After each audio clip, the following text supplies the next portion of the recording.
So bali good morning po. Bali meron po tayo dito nga isang hektarya na pinabibinta po sa atin ni seller. Bali ito po ay sa Lopez Quezon, sa Magallanes Lopez Quezon po ang lapit lang naman po nito sa town proper po. Mas malapit po tayo sa town proper ng Binavista Quezon kung doon po tayo manggagaling dahil 10 kilometers lang po tayo kung galing tayo sa Binavista Quezon. Kung galing naman po tayo sa bayan ng Lopez, sa town proper po ng Lopez ay nasa 20 kilometers. So bali ito pong property na to ay malapit po tayo sa Barangay Road. Bali pumasok po ako sa pagkagaling ko sa Provincial Road, pumasok po ako sa Barangay Road nang nasa 3 kilometers lang po tayo. Ang pinasukan ko pong daan na Barangay Road ay cemented road and then PD road na po. Ito na po yung pinakang PD road. So dito ko na po iniwan yung aming service. So dito po yung property na ating papasukin. Dito naman po ay bibigyan tayo ng kapatid nung may-ari na nagbibinta nito. Ay dito po tayo kukuha ng right of way. Masa 70 meters lang po ang layo natin mula po dun sa may nakikita nyo dulo na yun, na andun po yung start po ng property na pinabibinta sa atin na isang hektarya. So pasukin po natin ang loob po ng property na pinabibinta po sa atin na isang hektarya. So saktong-sakto po siyang 10,000 square meter po. Saktong isang hektarya po yung lupa na pinabibinta po sa atin na seller na yan. So tara po, papasukin po natin. So bago nga po pala ang lahat, pakipindot na rin po ang ating notification bell. At palike and share na rin po para lagi po tayong updated sa mga video po natin na ina-upload sa bawat araw po na ating pagbablog po sa ating mga property na pinabibinta sa atin at pinagtitiwala ng seller. So ito na nga po pala. Ako nga po pala uli si Erwin Sibera ng Art of Field 2. So ay muli po tayong magbablog sa property na napakaganda daw po nitong property na to. So mayroon lang po tayong nilakad. Ito na po yung binibigay sa atin na pinakang right of way po niya na nasa 70 meters lang po. Then doon po ako nang galing sa taas na yan. Yan po yung pinakang barangay road. So dito na po yung pinakang property niya. Yung may puno po ng mangga. Start na po ako doon. Samahan niyo po ako sa pagpasok doon. So nandito na po tayo sa pinakang start po ng property. Kung inyo mapapansin po, sa may puno po ng niyog na yan, makakapansin po tayo dyan ng ikis. Then ito na po yung boundaryhan natin, yung may bakod po ng mahogany na yan. Medyo masuka lang po dyan sa may area na yan. Then papakita ko na po sa inyo yung pinanggalingan ko po. Ayun po yung pinakang PD road lang. Diyan po ako nanggaling. Ayun po yung aking service na motor. Kung nyo mapapansin po, ayun yung aking service na motor. Ayan lang po yung pinanggalingan kong PD road. Then ito na po yung pinakang right of way nya. Ito po nga dinaanan natin. Then start na po tayo dito. At tinuturo na po sa atin ng ating kasamaan. So medyo mataas lang po. Napakaganda po pala ng property na to. At napakarami pa pong nilalamang mga produkto ng niyog. So kagandahan po nitong property na pinabibinta sa atin na ito. Ito po ay TCT title. Yan, kung inyo mapapansin po, napakaganda pa po ng bunga ng niyog. Then medyo nasa mataas na area tayo. May upland. So kagandahan daw po nito ay mayroon ditong mga tanim pa na maraming fruit berry sa loob po ng property to. Yan po ay napapansin ko dito ay meron po tayo dito mga guyaban Ayun po guyaban doon sa baba na yon. Marami pong puno ng guyaban ako napapansin dito at puno po ng mga manggang Indian Mingo. So meron pa po tayong hardwood, mga antipolo, yan, mahogany, batino. Then napakaganda po ng property to dahil ang nilalaman pa po ng nyug nito ay sakto po tayo sa bilang na nasa 200 kapuno po ang laman pa ng nyug na ito. Ang property nitong nilalamang nyug. So mapapansin po natin meron diyan mga avocado. Yan. Yan, papakita ko na po sa inyo yung pinakang pagkalupa po niya. Dito po sa taas na ito ay pantay lang po tayo. Then medyo nag-slope po tayo ng kaunti lang Pero banayad naman po. Yan, ito na po yung sinasabi ko sa inyo. May mga boundary tayo ng mga mahogany ng tanim sa karatig natin. Then kagandahan po nito ay napakalapit natin sa Barangay Road at meron po tayong right of way na. Hindi na po natin yan pwedeng ipapasudsud po yung right of way na yan. So tatambakan lang po natin ng konting bato-bato yan. Pasok na po dito ang ating 4 wheels sa property na ito. Yan, mapapansin po nyo na yan ang mga fruit bearing langka. Yan, napakarami po nitong nilalaman pang mga nyug at kalakasan pa bumunga. So bababain ko po yung area na yan. Nandiyan po yung mga marami pang fruit bearing mga saging. Yan po, mga avocado, mangga. Yan po natin mapapansin sa area na yan. So meron po itong spot ng overlooking. Yung po mga buyer natin dyan na mahilig po sa ganitong spot. So mapapansin naman po nyo, napakalakas po ng hangin dito. At tahimik po ng ating kapaligiran. So matatagkal po ang ating stress. Yung mga gusto po sa ganitong bakasyonan lugar. Ito na po, pwede nating i-develop to para ating pagandahin pa itong property 1 hektarya na pinabibinta po sa atin ni seller. So napakaganda po nito na property na to.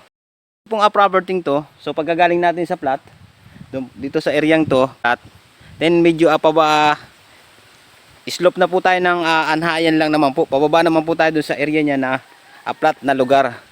So dito po yung area, makapapansin nyo ay napakarami pa pong fruit berry natin mapapansin yan. Mga guyabano na yan, yan po, guyabano, mangga. So ito na po yung daan ko pababa.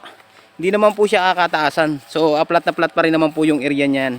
Meron pa pala ditong ito po yung good lumber na mga puno. Arangan. Ito po arangan.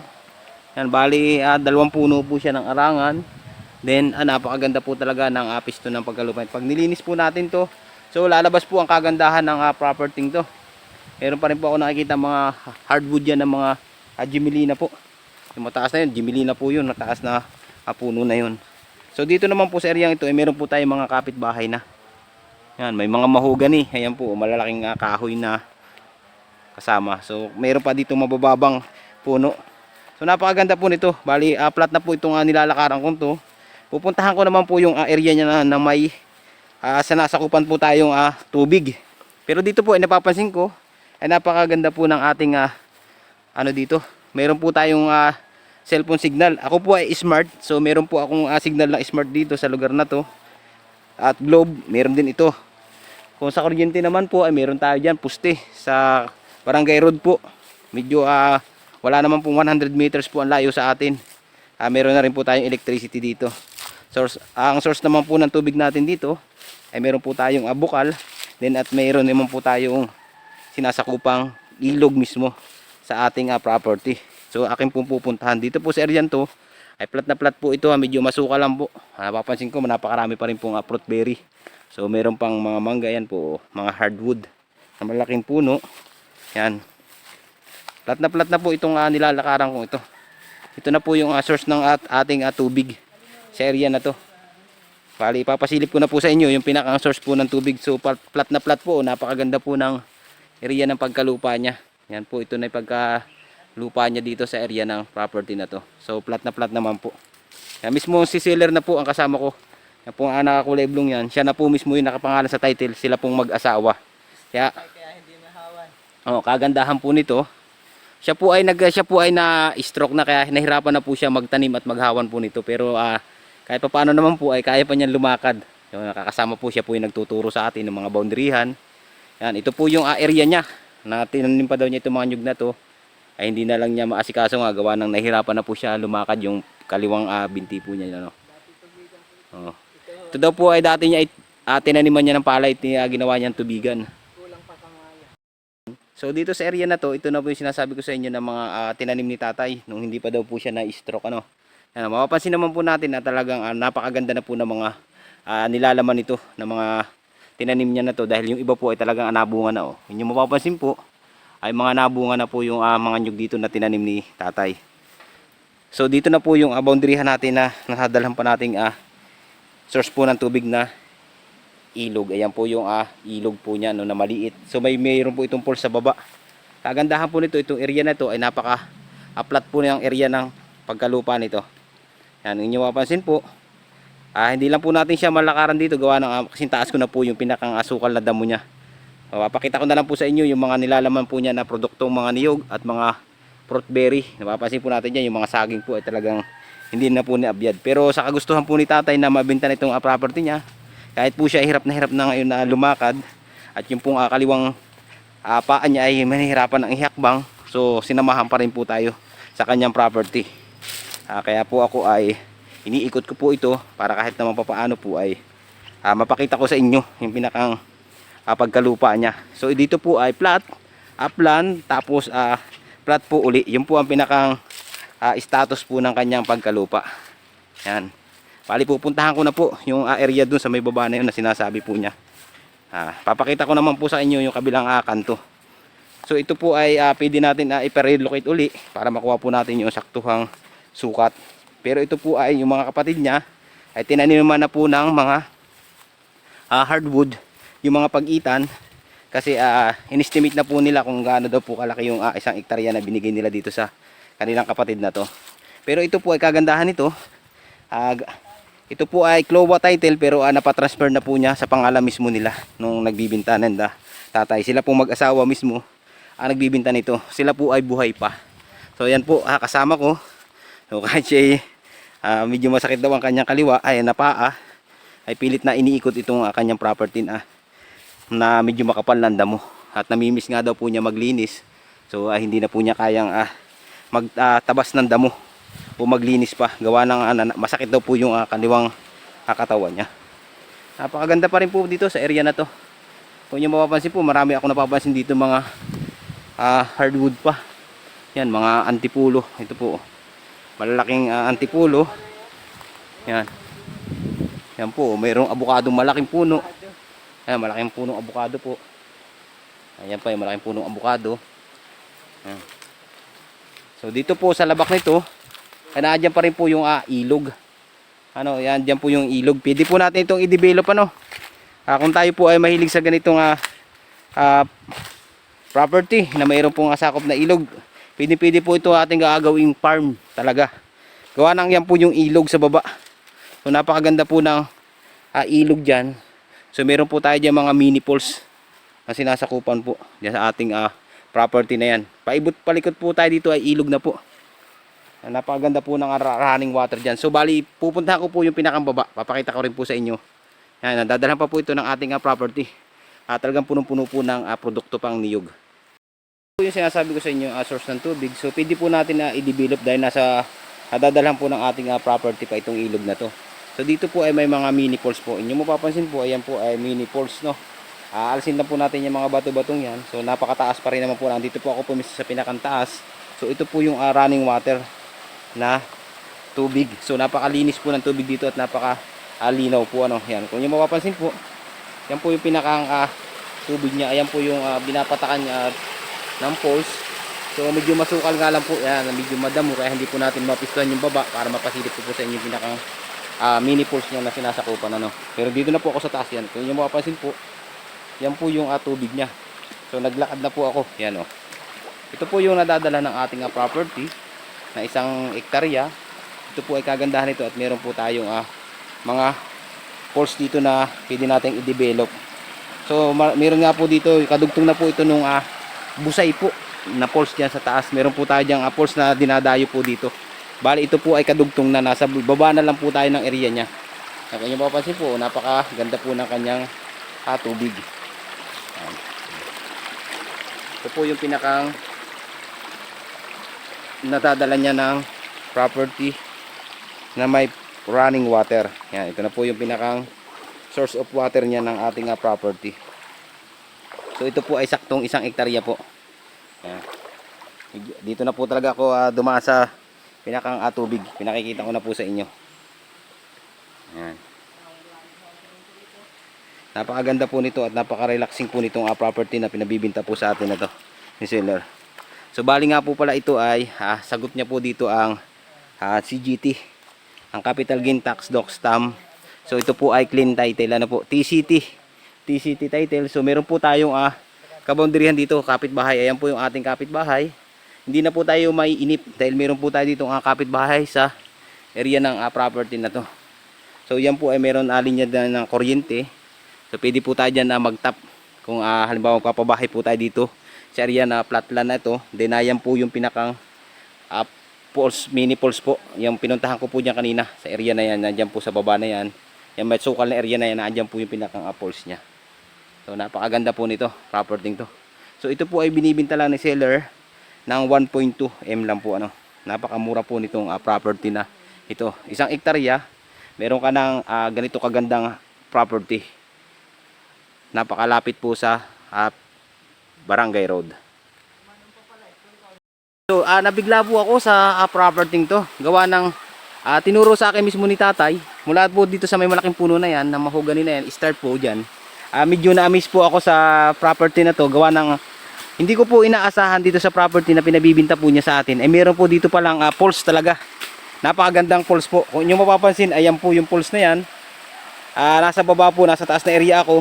So akin pong bababain yan para maipakita ko po sa inyo. Napansin ko po na yung falls dun sa taas na pinakita ko sa inyong video doon, meron po tayong nakita. So dito po sa babang ito ay meron pa po talaga dito palang pwede nating i-develop na paliguan o pwedeng gawin nating resort. So ito po ay bababain ko para maipakita ko po sa inyo. Ako po ay nasisihan dito gawa ng yan po, pinalinis ko na po yung pinakang dadaanan po natin pababa para mapuntahan po natin yung pinakang kagandahan po nung yung baba na yun, yung pinakang falls net. Napapansin ko po ay napakalalim at napakalinis ng tubig yan. Bali bababain po namin ni kuya. Tatay, kahit dyan ka na lang po. Yan, si kuya na po yung kasama ko na naglilinis ng pinakang dadaanan. Ayan po oh. So ayan po, okay, sa taas na yan. So dito po ay talagang hindi po tayo mahirapan pagpunta po dyan sa pinakang falls niya na. Ito po yung pinakang falls niya oh. Yan, nilinis na po namin para kami makababa sa pinakang tubig niya. Yan. So bali andito na po ako sa baba ano. Ito na po yung pinakang tubig niya, yung source niya. Ito po yung may falls na sinasabi ko sa inyo. Galing po ako doon kanina sa taas. Doon po kay tatay. Ayan po si tatay. Then ito na po kami sa pinakang falls po na sinasabi ko sa inyo na pwede po nating i-develop. Ito po ay napakalalim at napakalinis po ng tubig niya oh. Ayan, akin na po siyang binaba para mapakita ko po sa inyo na talagang napakalinis po ng tubig niya. Ayan po oh. Ayan. Pinakikita ko na po sa inyo yung pinakang pwede nating i-develop na falls dito sa pinakang property po natin na pinabibintang isang hektarya. Yan. Kali kung mapapansin po nyo, naglalakad po ako dito sa tubig. Yan. Napakalalim. Lamig. Yan po. Ayan yung pinakang falls niya. Napakalawak po nito. Yan. Napakalawak po nito. Ito po ay napakaganda. Bato po yung pinakang paikot niya. Yan. Ito po ay pwede nating pagandahin itong falls na ito. Yan o. Talaga pong kalikasan po talaga ang humulma ng itong ating falls na to. Yan po. Yan yung mapapansin po. Kaya sa mga buyer po namin dyan na ganito po ang hanap na property na isang hektarya na meron po tayong source ng tubig at meron po tayong falls na sinasakupan po ng ating property. So paki-avail na po. Makikita po nyo sa taas ng screen natin dyan ang aming contact number. Ang aming WhatsApp and Viper ay naandyan po sa taas ng screen. At yung mga full details naman po ay nasa baba ng ating video. So bali ipakikita ko na rin po sa inyo dyan sa baba ng ating video. Paki-click na lang po dyan. At yung falls details naman po ay dyan yung makikita rin. Yan. So sa mga buyer po na ganito ang hanap, yan. Ganda po sanang maligo sa area na to. Yan. Pwede po natin itong i-develop. Ha? Yan, ito po yung pwede nating i-develop na falls. Napakalinaw po at napakalinis po ng tubig niya. Yan, inyong mapapansin po. Napakalawak po nito. Kaya yung mga buyer po dyan na ganito ang hanap na gusto yung may farm ka na, meron ka pang falls na sarili, ito na po, pwede natin ito i-develop para dayuhin po ng mga ating mga karatig barangay dito. Tayo na lang po ang magpapaganda ng area ng property na to. Yan. Napakaganda po nito. So bali aakit na po ulit ako doon sa pinakang taas. Yan, dito na po ako dumaan. Pinalinisan ko na po yung daan pababa dito sa falls. Mga karatig nating property. So meron po tayong kapitbahay. Ayan po yung kapitbahay natin sa area na yan. Doon naman po sa taas na yun. Doon naman po yung pinakang barangay road. Napakaganda po nitong karatig nating farm na to. So ito naman pong property na pinabibintang to sa atin. Ito po ay napakaganda pa rin. Lilinisin lang po natin dahil ang mga nyug po ay kabataan pa. At ang kagandahan po nito ay meron tayong falls na sinasakupan dito sa loob ng property na pwede po nating i-develop para maganda. So dito po ay pwede natin ipasok dito ang sasakyan sa area na to. Gawa ng ang lupa naman po niya dito ay matigas. So hindi naman po mataas yung pinakang dadaanan po diyan. Pwede po tayo maggawa diyan. Dito po ay magawa tayo ng mga lilinisin po natin itong area na to. So yan po yung poles, yung pong nasa pinakang baba na yan. So maganda rin naman po yung daan diyan. Pasok na pasok po diyan ang ating sasakyan kung gugustuhin po natin dito papasukin sa loob ng property na to. Meron lang po tayo ditong right of way na nasa 70 meters lang po right of way. Dito na tayo daan. Yan, so ito pong area na maraming nilalaman pang nyug na to. So dala po ito kasama pa ito sa ating property. So dito po ay yan, mapapansin nyo, napakarami po niyang fruit berry at napakarami po niyang nilalamang anyog. Yan. So ito po ay flat na area po ito Nandiyan po sa karating na yan, meron din po tayong kapitbahay. So dito po sa property to ay napakarami po nating kapitbahay dito. Hindi po tayo dito may inip. At kagandahan po nito, meron tayong sinasakupang na pwede nating i-develop na napakagandang apples na aking napuntahan din ngayon. Yan, dito po sa boundaryhan naman ito, meron po dito mga may tanim na rin po na mahogany na hardwood. Ito po yung ka-boundaryhan niya. So dito po talaga ay napapansin natin, kamalakasan pa po bumunga ng nyug. Yan, plat na plat po itong area na to. Kagandahan po nito, ito po ay TCT title, kompleto na po tayo sa documents. Then yung pong nagbibinta na mag-asawa ay pares po sila buhay. Sila po mismo ang nagbibinta. Yan. Inyo po mapapansin po. Dito sa area na ito, meron na naman po tayong kapitbahay. Yan po. Kabilang karatig naman po natin ito na property. So napakalinis na pa rin po uli. Yan. Ito po yung boundaryhan na sinasabi ko sa inyo. Nakabakod po dyan yung mahogany. Then dito po. Nakabakod pa rin po dyan yung mahogany. Ayun po si tatay sa una. Then yun po yung kapitbahay na sinasabi ko sa inyo. Yan po. Meron ulit tayo ditong kapitbahay. Kaya yung pong mga retirement dyan na ganitong property po ang hanap na napaka-relaxing view at napaka-relax na property. Tanggal stress po. Ito na po ang may offer namin sa inyo. Napaka-relaxing view po nito. So dito po ay napakatahimik ng area ng property to. Kaya yung mga buyer po dyan na gustong ganitong property, i-avail nyo na po ito. Ito po ay napakagandang may offer namin sa inyo at napakaraming fruit bearing mangga at produktong mga niyog. So pwede po tayo magtanim dito ng mga prutas pa sa area ng lupang ito dahil marami pa naman po tayong portion para pagtaniman po. At pwede po tayo magawa ng bahay dyan sa baba. Din doon po sa kabilang baba naman doon ay pinakang mga cottage po ng ating i-develop na resort. So galing na ako dito sa property. Yan, galing po ako dito sa property na pinabibenta po sa atin na 1 hektarya na may poles. So palabas na po ako. So lalakarin ko po uli ito palabas Bali dito na po ay yung sinasabi ko sa inyo na hindi na po tayo mahirapan na magpagawa ng karsada, hindi na po tayo magpapasudsod. So dito po ay pasok na pasok po sa ating property ang 4 wheels.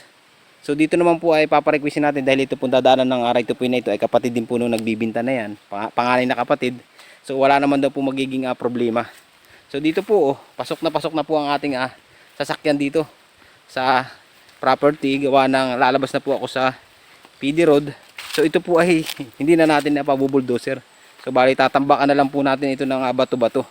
At gagawa na lang po tayo ng agreement na talagang sa kasulatan po na ito pong bibigay na right of way na ito ay talagang hindi na po nila sasaraduhan kahit dumating po ang mahabang panahon. Ito po ay papapirmahin natin sila. Bibigay po sa atin ang kanilang title para mapanotaryo po natin sa attorney. Para po tayo maka-sure na itong daan pong ito ay talagang donation right of way nila na binigay sa kapatid nila na nagbibinta po dun sa area po ng 1 hektarya dun sa mapapansin po na yan ninyo. Yan po yung 1 hektarya. Dito na po tayo kukuha ng pinakang right of way niya. Napapanotaryo natin sa attorney para makasigurado po tayo na hindi po nila tayo sasarahan ng daan papunta doon sa ating property na pinabibinta po sa atin. So ito na po yung Barangay Road. Yan. Ito naman po sa dulo naman po nito ay cemented road na. So dito lang po sa area na ito ay talagang hindi pa po siya nadidevelop. Pero pasok na pasok naman po dito ang sasakyan natin dahil maganda naman po ang pagkatambak ng kanyang pagkalupa. Yan. So ito na po yun. Barangay Road niya. Then nasa 70 meters lang po, isang diretso lang po tayo niyan. Mula po doon sa tinuturo ko na yun, yung may isang puno ng nyug sa dulong yun. Yun lang po yung ating property, isang hektarya. So napakaganda po ng daan niya. Kung yung mapapansin po, flat na flat po yung ating daraanan. Itong property po sa bungad na ito ay kapatid po ng seller nagbibinta ng isang hektarya. Kaso kagandahan lang po ng isang hektarya na yan, nasa atin po ang pinakang magandang spot dahil meron po tayong sinasakupan dyan mga mini falls. So meron tayong source ng tubig sa baba. Nandiyan din po ang ating ilog. So yan po ang kagandahan ng property na pinabibinta sa atin na saktong isang hektarya. So ulitin ko po sa price. Ang price po talaga niyan ay binibinta po sa atin ni seller ng 1.2M. So yan po ay nakanito. Ang sinagot lang po nila dyan ay CGT, DocStam at EGS po. Yan lang po ang sinagot nila. Sa buyer side naman po ay transfer, relocate, deed of sale. Yan po ang nirequest ni tatay. So salamat po.